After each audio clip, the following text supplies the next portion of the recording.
Well, hey there. Old Cletis coming at you again. I'm sitting here in my cabin. Not in my cabin. I'm out on the porch outside my cabin in Colorado. Man, I am having a fantastic time. And as usual, I'm fine. I am more than fine. I am mighty fine. So I want to tell you about what I did yesterday because it was exciting.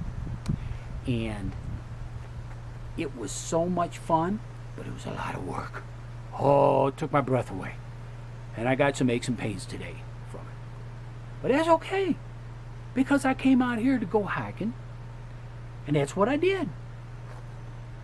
So I had this plan that I was going to hike up to a place called Missouri Lakes, and then from there, go over Missouri Pass.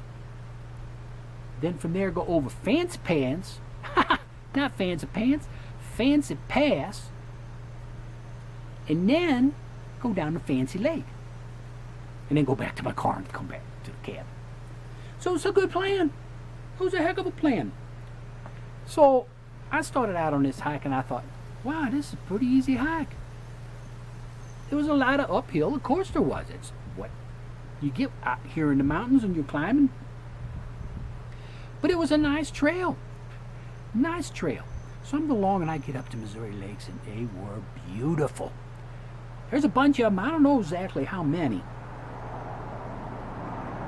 but I saw at least 3, and every one of them was so clear. You could see the little trout swimming along. I'm not much of a fisherman anymore, but almost maybe wish I had a fishing pole. Of course, I just got frustrated because I can't fish worth darn. I wouldn't have caught them anyway, so what do you do? So anyway, so I look at all these Missouri lakes, and they are pretty. They got these big old craggly peaks up behind them, and beautiful green meadows all around them with wildflowers. It was pretty. But then my next obstacle was to go up Missouri Pass.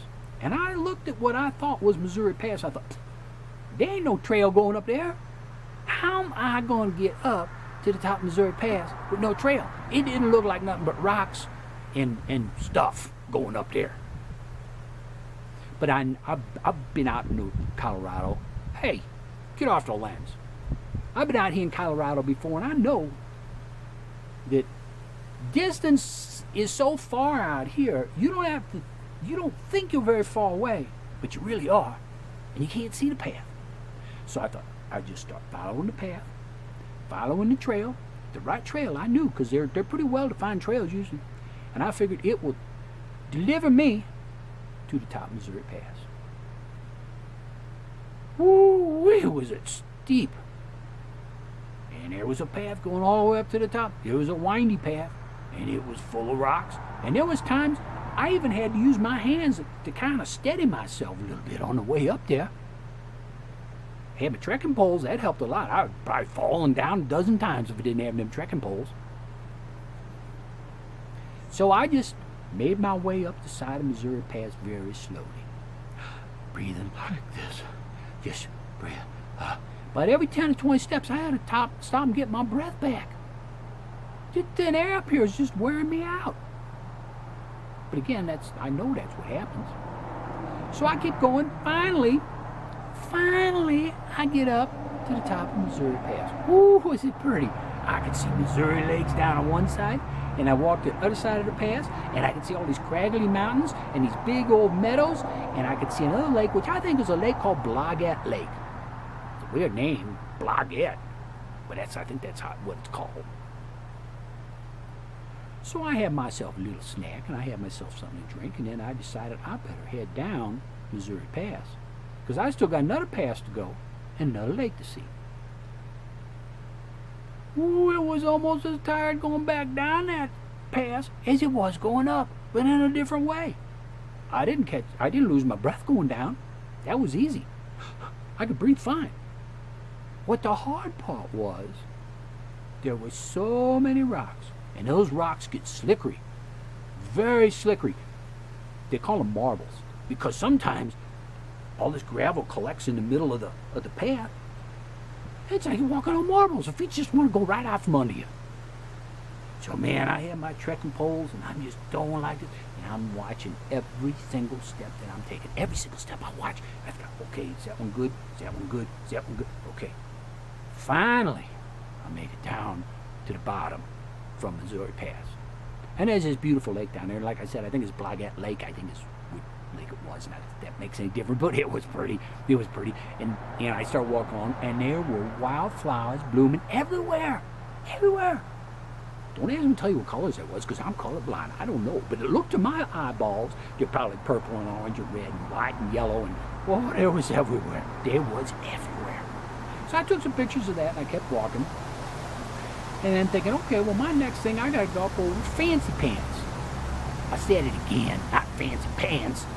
Fancy Pass. Well, doggone it. Fancy Pass was dang near, at least, almost nearly just about as much steep as Missouri Pass. I know, for Pete's sake. And I couldn't see no path. I couldn't see no path up that one either. But I knew there'd be one. I knew there'd be a path up there somewhere. Somehow there's going to be a path.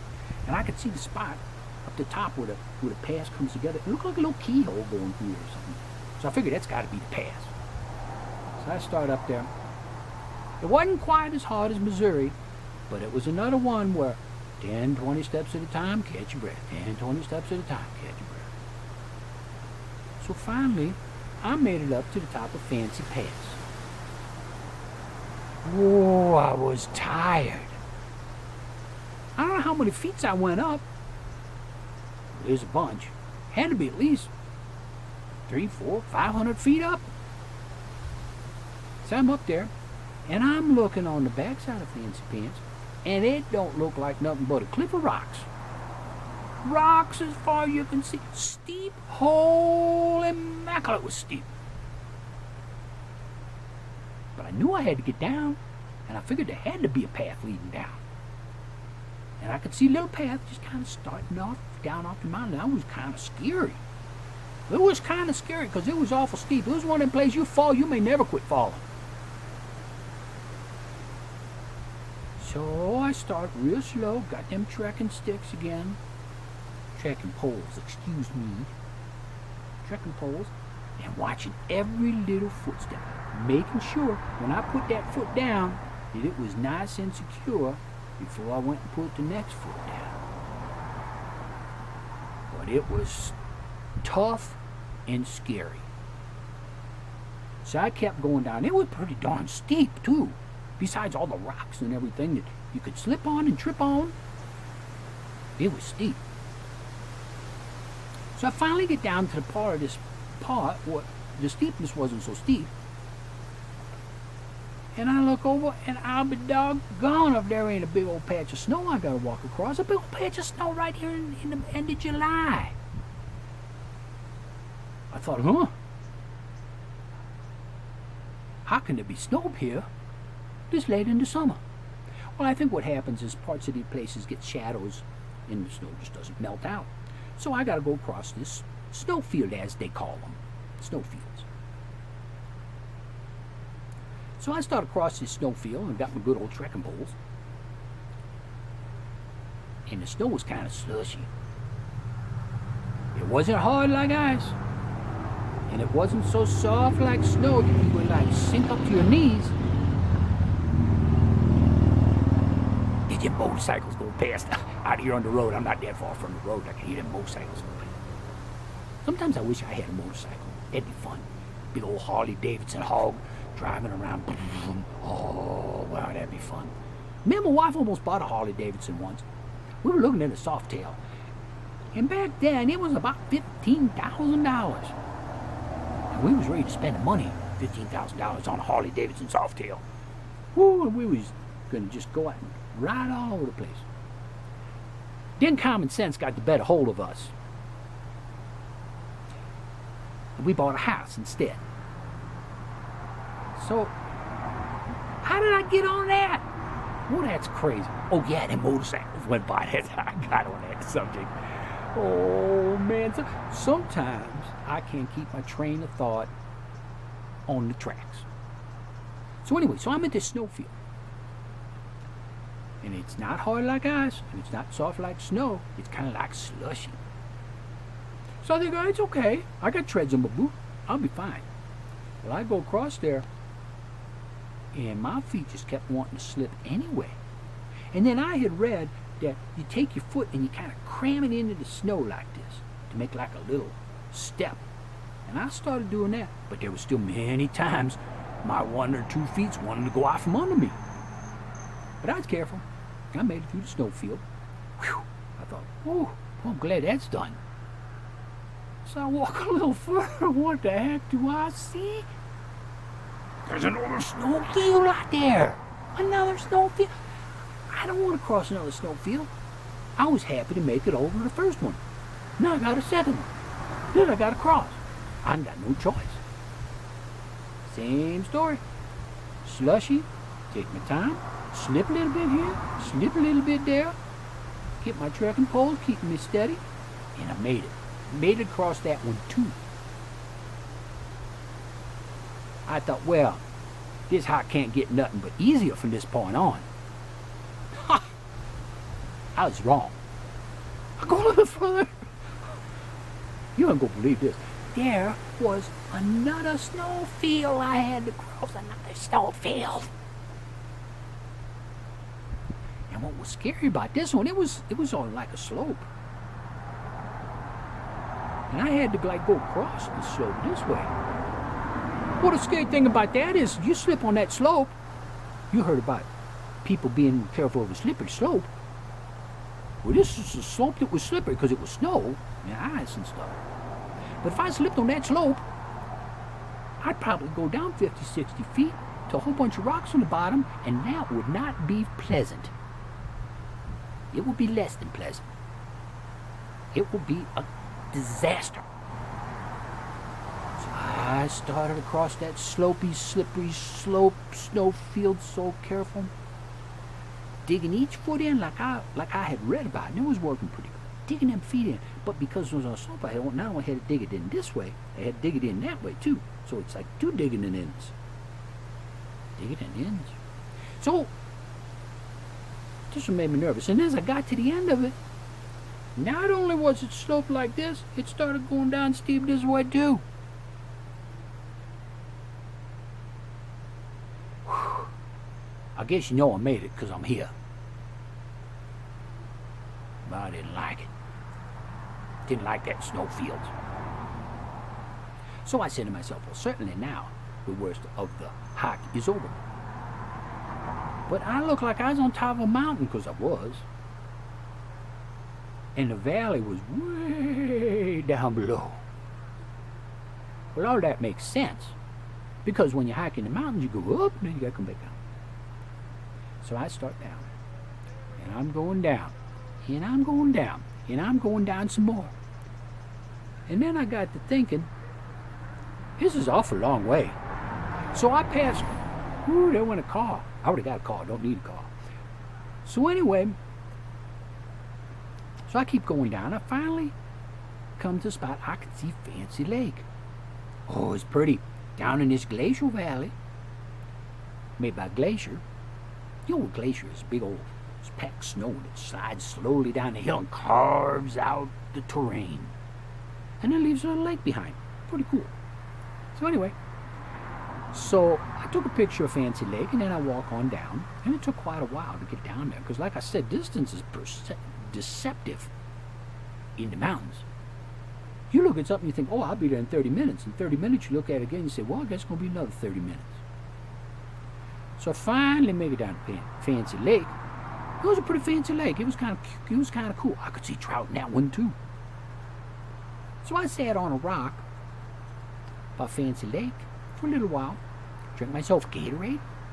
I had myself a Kashi bar, ate some raisins. I like raisins. Raisins are good for you. So anyway, then I started off, and on my map, on my directions that I had, it said, when you leave Fancy Lake, there's a steep path going down, and the word they used was corkscrewed.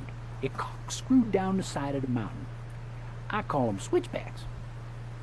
It was one way and back way and one way and back way and then just going down.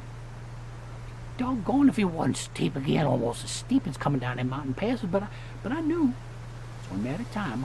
I'm getting closer to the car every step. So I start down there and I'm corkscrewing down the thing, and I come upon this one place and I could see there was a canyon off to my right.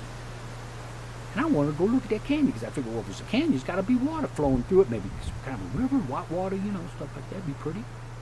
I walk up to the edge of that canyon, and it was so deep, I couldn't see the bottom. I couldn't see it. It had to been hundreds and hundreds of feet deep. I couldn't even see the bottom. And then I started getting a little tippy. I think they call it vertigo. I started getting some vertigo. And I'm going like that. I was like, whoa, I better back up before I end up at the bottom of that canyon. That's what I did, man. I moonwalked myself backwards. I said, whoa, I'm getting away from there. And I did. So I keep on walking down this corkscrewy, switchbackety path. And I finally come to a place at the bottom of the canyon. Oh, yeah, it was a deep canyon. It was way deep. And, yeah, there was a little thing of water. I guess you call that a stream for that. A stream, a little thing of water. A stream going down. It was really pretty. So I took a picture, kept on hiking. And I'm going down. And I'm going down. And the further I go down, the further it looks like I got more to go down. Well, I bumped into two guys. Not bumped into, but two guys was coming up the hill. And I stopped and talked to them for a minute. They said, oh, you're still about a good hour away from the trailhead. I said, okay. So they figure I'm going downhill. I'm going pretty fast. And I usually average about 1 mile in an hour when I'm hiking. But I was pretty tired. And I knew I was taking it slow because I had to watch what my feet was doing. Ooh, look at the bugs. You get out of here. It's a bee. Looked like a bee. He wouldn't bother me. He just looking around. So anyway, so I start walking. I look at my clock and I say, okay, it's this time. By this time, I should be at the trailhead. Well, this time came and this time went. And I was still nowhere. I was nowhere. That's where I was. I was nowhere. I didn't know where I was. I got thinking, I'm lost. I think I'm lost. I think I took a wrong turn somewhere, and I got myself lost out here in the middle of the Colorado forest. Let me say that again. Colorado forest. But I knew there's no sense turning around going back because that'd just be worse. And this trail was pretty well defined, so I knew it had to lead.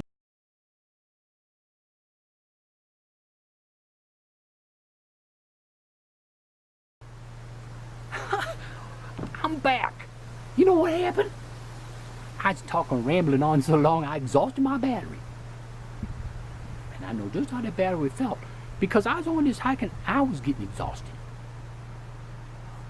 So as I was saying, I was beginning to think I got myself lost out here in the Colorado woods. Because I figured by now I should have been back to the trailhead by now. But I thought, ain't no sense turning around and going back because they ain't going to find me nothing. I just figured I took a wrong turn somewhere. So I figured I'll keep walking. It'll bring me out someplace. Because the trail was pretty well defined. I figured it'll lead me somewhere. And if it doesn't lead me to where I want to be, I'll find somebody with a car that can take me back where I ought to be. That's back where I left my car at the Missouri trailhead. So I kept walking. And walking. And it was downhill. And my knees were hurting. And my shoulders were hurting from carrying that heavy pack. Yeah, my toes started hurting. And everything started hurting. Because, going downhill in a totally different way is just as hard as going uphill. So I'm going along, winding my way down through the woods. Every once in a while, I'd see something. I think, oh, see a car. I'm finally at the trailhead. I see a car up there. It was an optical illusion. It was a mirage, because I'd see something white. I think it's a white car.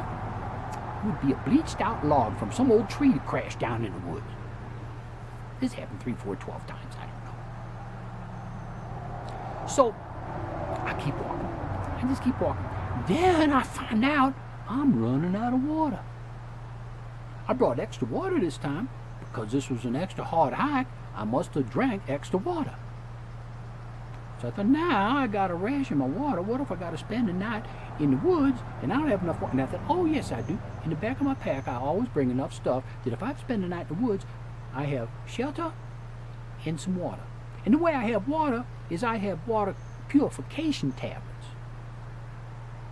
That you put these tablets in the water and shake it up, and then after a while it kills all the bad stuff that's in the water that can make you sick, and then you can drink the water.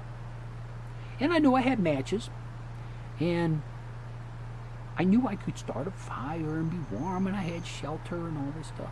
I didn't really want to spend a night in the woods.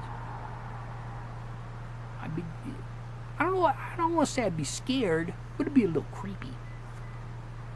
And then my wife wouldn't hear from me, and she'd be thinking, oh, that dumb old guy, he fall down on that mountain, broke another leg. Because I did that once. Well, actually, I broke an ankle, wasn't a leg. And she'd be thinking, that dummy, I told him he shouldn't be doing that stuff.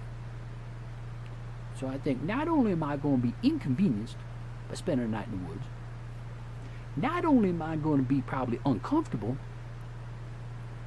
but when I get home, she's going to whack me upside the head. Maybe twice. But I just kept walking.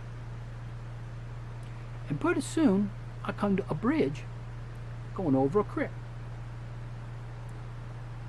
And I look at my notes on that I had about this hike. And it said, when you cross the bridge, you got about 2 miles to go. About 2 miles?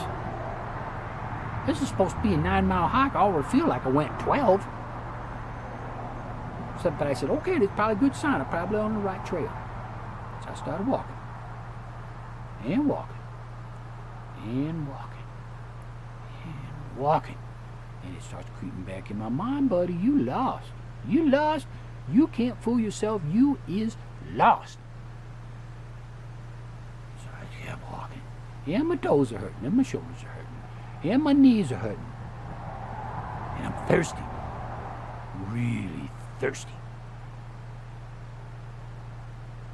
But I had to be careful how much water I drank, because not only did I want to have enough to get back to the beginning of the trail, if I was on the right trail, but also I didn't see no place to get much water that I could use my purification tablets to purify water to make it palatable.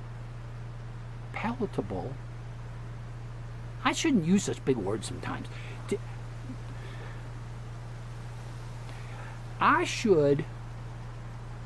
Never mind. I couldn't find no water that I could use my tablets to make it drinkable. So, I'm ready for this hike to be over. I'm walking, I'm getting tighter and tighter and tighter, and everything is hurting more and more and more and more. It's hurting. And then I see a sign. I don't know what it says, because it's too far away. It's not facing my direction. But I see a sign, and I thought that sign, that's a good sign. So I walk up to that sign, I look at it, I turn my head and I look at it, and it says, Holy Cross Wilderness. Well, I know I'm in the wilderness. And I knew I was around the part they call the Holy Cross Wilderness. And I looked on my directions, and it said, you're pretty close to the end now. It says, you're about 8/10 of a mile. A whole nother cotton picking mile? You gotta be kidding me. So I'm walking, I'm walking, I'm walking, I'm walking, I'm walking, I'm walking, I'm walking, I'm walking, I'm walking, I'm walking, I'm walking, I'm walking, I'm walking, I'm walking, and pretty soon I see a car. This time it's not a mirage, it's a real car. I made it to the trailhead. Now I'm wondering, what trailhead is it? It's supposed to be Fancy Creek Trailhead. I wonder if that's the one it is, or if it's another one. I didn't care. I was at a trailhead. So I walked on down there, and there's a sign, which I knew there'd be a sign at the trailhead, and it's at Fancy Creek Trailhead. Yippee! I made it to where I was supposed to be. I wasn't lost. It just took me longer than I thought. So I knew my car, Clarence, just around the corner. So I walked down to Clarence, and I opened him up, and I sat down, and I went, I was tired. So there was my experience for yesterday. And now my toes hurt so bad I don't even know if I can walk anymore. Well, I can walk, but I don't know if I can hike anymore. So it might just be me and Clarence doing some exploring for the rest of this trip. That's okay. So what I'm going to do, because I've been rattling on a long time, I'm going to let you people go back to wherever it is you want to do, because I'm sure you got something better to do than listen to my old rambling on. And if you don't have something better to do, sorry about that. But anyway, I'm sitting here at my cabin, and I am fine. I'm mighty fine. And I hope you're all as fine as I am. Matter of fact, I hope you're better than I am, because I still got some hurting stuff. But I got some other stuff to talk to you about, and I'll be seeing you later. So I think I might go grab myself a beer and a cigar and relax. See you later. Bye.